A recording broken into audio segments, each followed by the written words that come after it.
Kupchik, and welcome to 10 Minute Tidbits.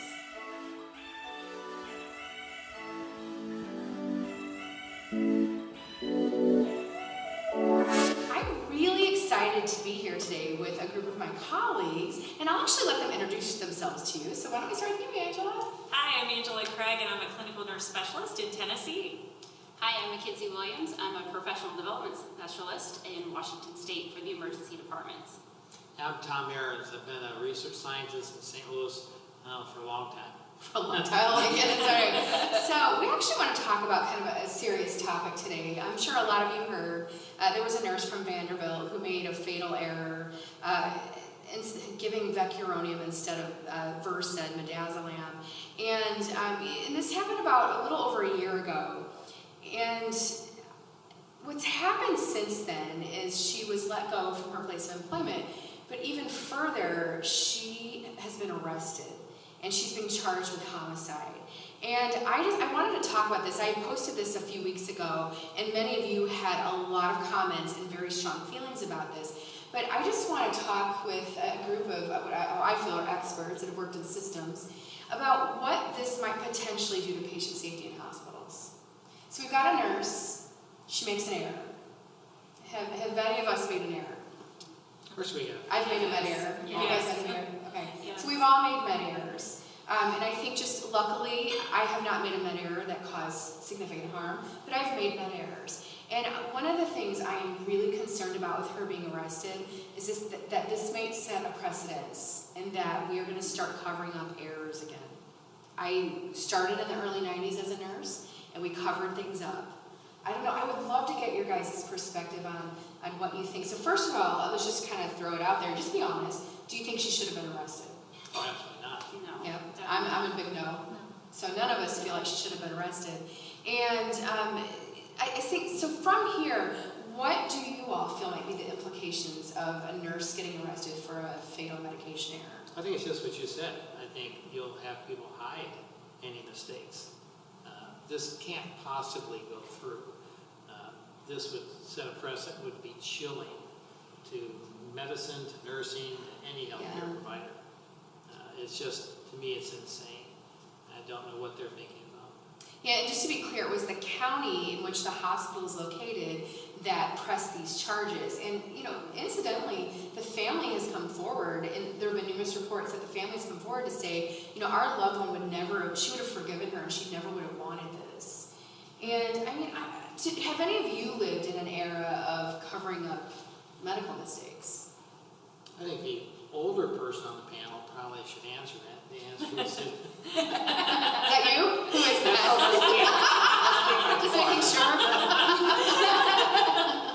No, I think it's better now because it was not uncommon that you wouldn't say stuff. This environment is much better.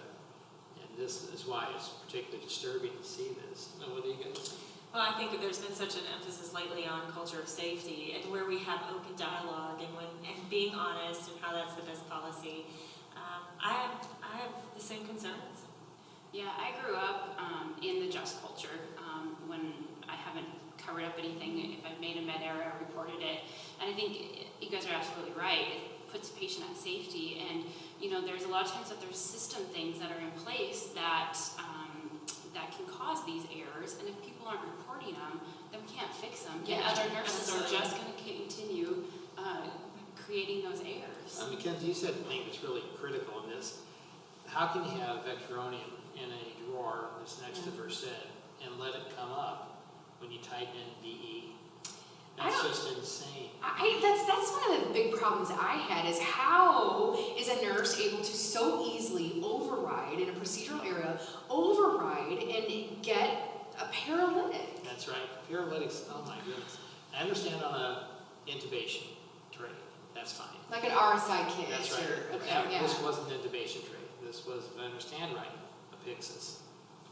And in our systems, in hospitals, especially in the emergency departments, I've come across organizations where their actually Pyxises in the EDs are not profiled. So it's on override for us to gain access. Now, granted, that's changing now, but growing up in the ER system, our Pyxis weren't profiled. They were on override. So I had access to all of those drugs. You, in that sense, change, or it's changing? It's changing. Changing, yeah. Yeah, nobody would say she didn't make a horrible mistake. She'll say she made a horrible mistake. Yeah, I mean, she's been pretty clear about that. And that's not the issue. But if you would say to her, if you hide this, there'll be no consequences. Well, she might not even start hiding it, because who's going to be arrested for reckless homicide? I mean, that's just crazy. Yeah, I don't know. I have such deep concerns. What do you, I mean, so it's from reports, and I've read a lot of this CMS report, it sounds like a lot of safety kind of guardrails that were set in place were skipped. You know, have you ever skipped guardrails when you were in a hurry? Well, yeah, I mean, I think that you skip them, and I think a lot of nurses skip them because they're thinking what's doing the best for the patient. Yeah. Like if you're needing to do a rapid sequence intubation and you can't get your drugs easily, like you're going to skip the steps to get the drugs so that you can help your patient.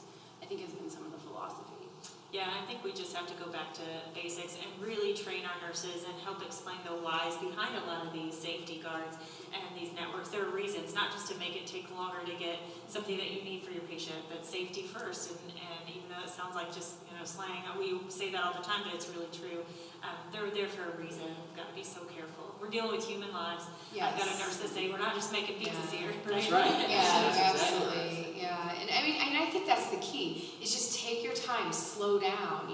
What's important? Is giving a bath important? Okay, fine, sure, whatever. But really, what's more important, instead of like tasky, crazy stuff, is making sure that we are absolutely safe in medication administration. And I am a firm believer that there should be a strict no interruption zone around the Pyxis. I am such a huge believer in that. But I mean, how many times have you been at the Pyxis and people come up and it's like the social hour? Yeah, absolutely.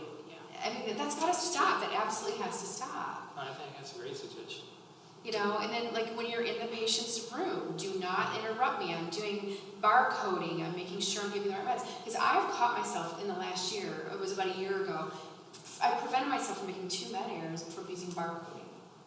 I mean, they wouldn't have been big med errors, but Still an error. But it's still an error, and and I think Right. you've got to just slow it down. I don't know. I don't know. I'm completely disgusted with this arrest. I don't know like what direction that will drive patient safety. And you mess up, you fess up. Type of a culture. I'm just concerned. Oh, absolutely. We should be. Yeah, but one of the things I'm going to do in the show notes is I'll actually put there's a GoFundMe page for the nurse to help assist. That's excellent. Paying for legal counsel. I think she needs to find the absolute best lawyer she can possibly find. And I don't think we should support her just for her. I mean, obviously we're supporting her, but for the profession in general. I really am concerned about a precedent that may be set. I don't know. No, right. Yeah. Any other thoughts or? I would say to every nurse out there, just take that extra second, just take that extra second and just make sure, if any time you're pulling meds out of 5 or 10 vials, question it. If you're pulling out 5 pills that are the same, question it, and it's the common sense that just got to kick in in certain, in certain situations. And Nicole, there was an article that was out not too terribly long ago where it talked about even putting duct tape a square around the Pyxis, and that was considered the area that's just for nobody could, if you're in that square, nobody could talk to you. And that was the no interruption zone. That's a great I think idea. it's, we don't have that currently in my hospital, but in lieu of this, I think that is a great thing to do. Yeah, so anyway. All right, well, RaDonda, we support you. Absolutely. We're absolutely, we support you. Hang in there. But anyway, I'm Nicole Kupchik. This is Tom Aarons, Angela Craig, and Mackenzie Williams, and this is 10 Minute Tidbits.